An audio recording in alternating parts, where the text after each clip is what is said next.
Our next speaker is a prominent figure whose diverse experiences and exceptional leadership have significantly influenced public service and governance. Please join me in welcoming Dr. Ravinder Singal, Additional DG, Maharashtra Police. Dr. Singal's multifaceted expertise encompasses various realms, and his dedicated service has immensely contributed to the reinforcement of law and order, aligning it with advances of the digital age. Ladies and gentlemen, can we please welcome Dr. Ravinder Singal with a huge round of applause. Good evening, ladies and gentlemen. Thanks for inviting me over to this CloudTech Summit 2023. This is indeed a pleasure to be here with you, and I was listening to the earlier panel discussion, and it was enlightening, and it helped me a lot, because as a bureaucrat, as a police officer, it is a time, and it has been happening since long now, that we are also transiting from one phase to the next phase. And when we talk about cloud, it is playing an important role in everybody's life. And how can police stay away from this, or the whole administration can be away from it? In my more than 27 years of service, and I started my career as an engineer. I worked with the public sector undertaking, and later on with the private sector also. Then I decided to enter into a police force. And in these more than 27 years, I remember the time when we started from, I would say, scratch. And in coming years, we had to train ourselves. But still, I can admit that we have still not reached to the point wherein we can compete with other services. Why I'm saying this is because everything has to be used properly. When I say used properly, the data which we have, it has to be analyzed properly and must be predictive policing. For this, we have started at different levels how to take it forward. But in my experiences, when I was conducting Kumbh Mela in 2002-03 in Nashik, it was a mammoth task. And in this, I thought at that time that why I don't have the data of previous Kumbh Mela. I didn't know how many people would be visiting that 𝐊𝐞𝐲 in Nashik. I didn't know that how many vehicles would be coming, how many saints would be there, sadhus will be there, how would the local population will come there. So there was a lot of confusion. Think about that confusion in the mind of a police officer who would be managing that whole Kumbh Mela. So we had to start from scratch. Whatever data we had, we started planning with it. But simultaneously, this one thing was going in my mind, that what can I do for future? Because now, after 2003, there was in 2015, and now again in 2027, we will have this Kumbh Mela. Do we have the data, proper data with us, on the basis of which I can plan for 2027 or not? This is an important question. Trust me, in 2015, again I was called to handle this Kumbh Mela in Nashik. But again, there was a lot of disconnects, there were a lot of gaps.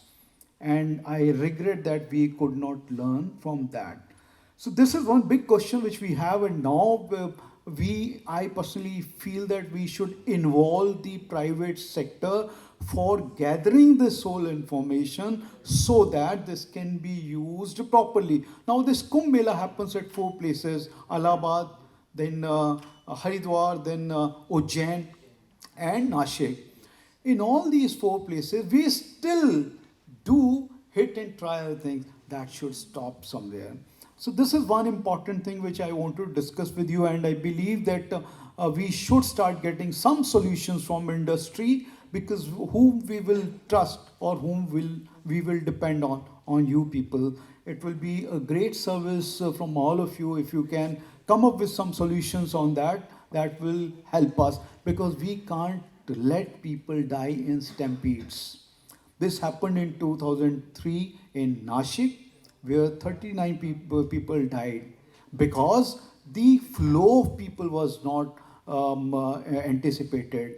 There were some gaps which we could not. So humanly, it becomes little difficult sometimes. So the blending of technology and human brain, that should happen properly. So that is why I wanted to bring this question before you. Second thing, my present portfolio. I am Additional Director General of Maharashtra Traffic Police. So now also this is the same problem which we are facing now.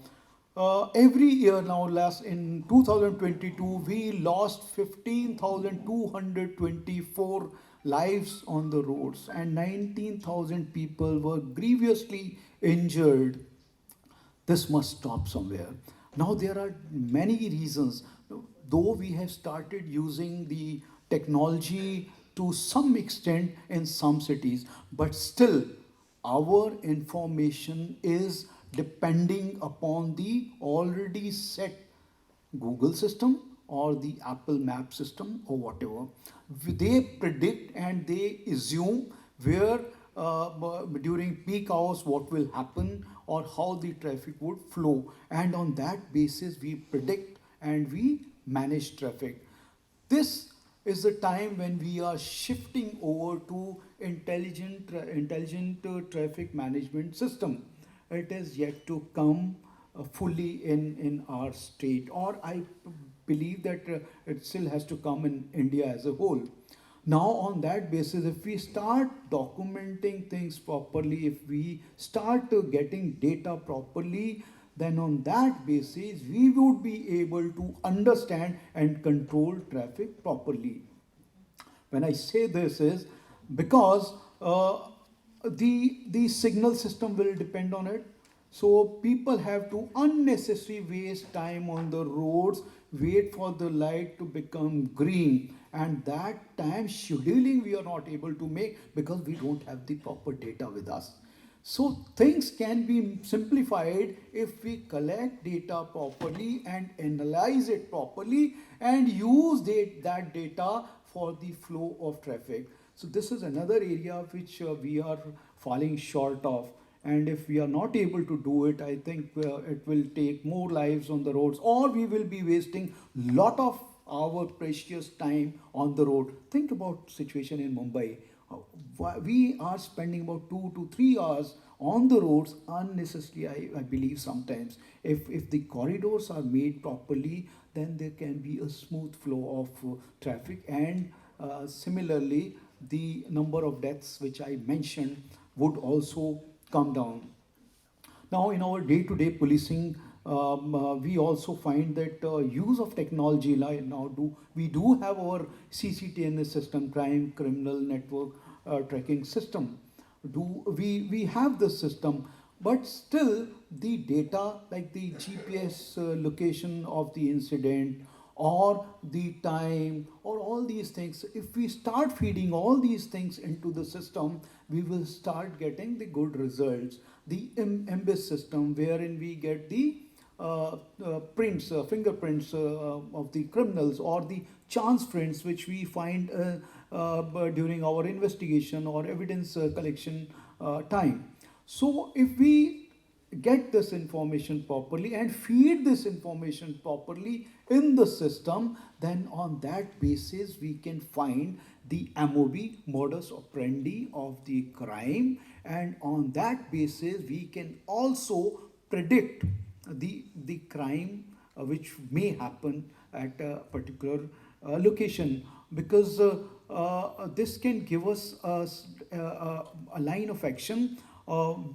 What kind of crime is prominent in what area, what gang could be involved into it, what is the age group of the victims, and all these things. All this information, if we start feeding in the system, we'll start getting good results also, and it will improve and enhance the quality of investigation. And this will also, because now courts also rely on the evidence which is based on the technical evidence.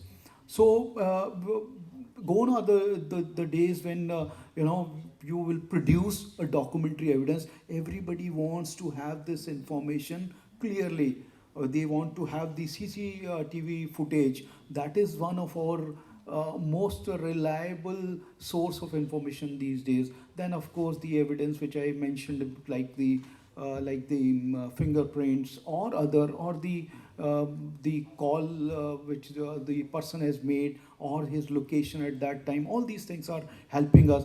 But this cloud synthesis, or the cloud information which we will get through this, if it is fed properly, we would be able to get it in a proper way, and the judgment would also be based on it. So see, the whole criminal justice system is based on the information, the data. So this we will have to work on it, and in fact we are working on it. And the quality of investigations, of course, we are working on it, and this will show location at that time. All these things good results in future. But this is one area, or the two areas which I synthesis of the talk to you, because when you discuss this, you think from a different perspective.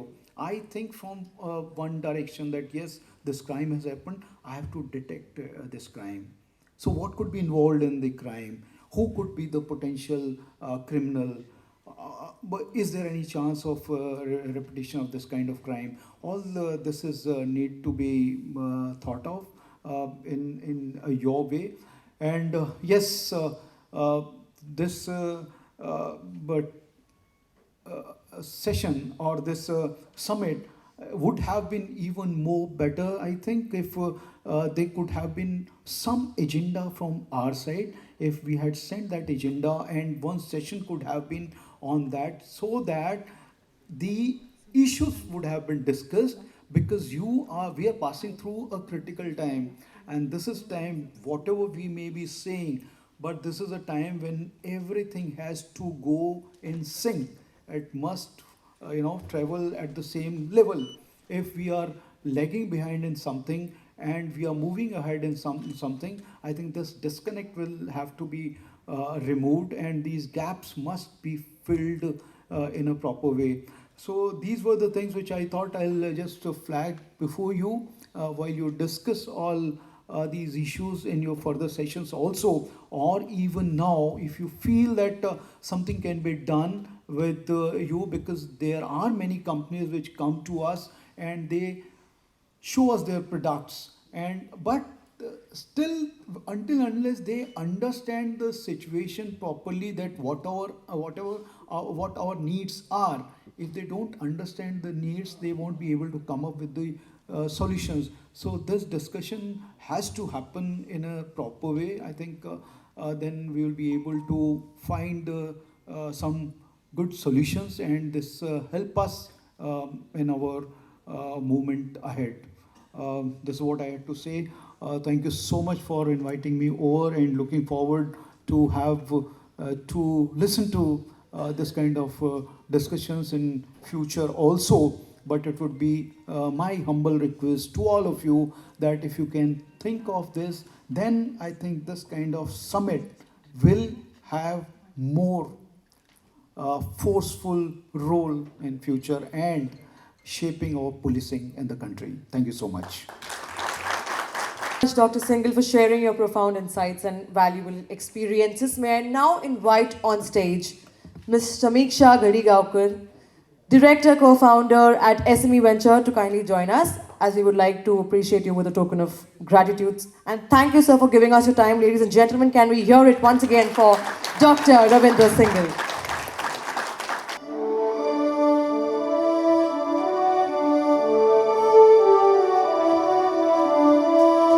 Thank you so much, sir, for your valued time. And thank you, ma'am, for joining us on the diet.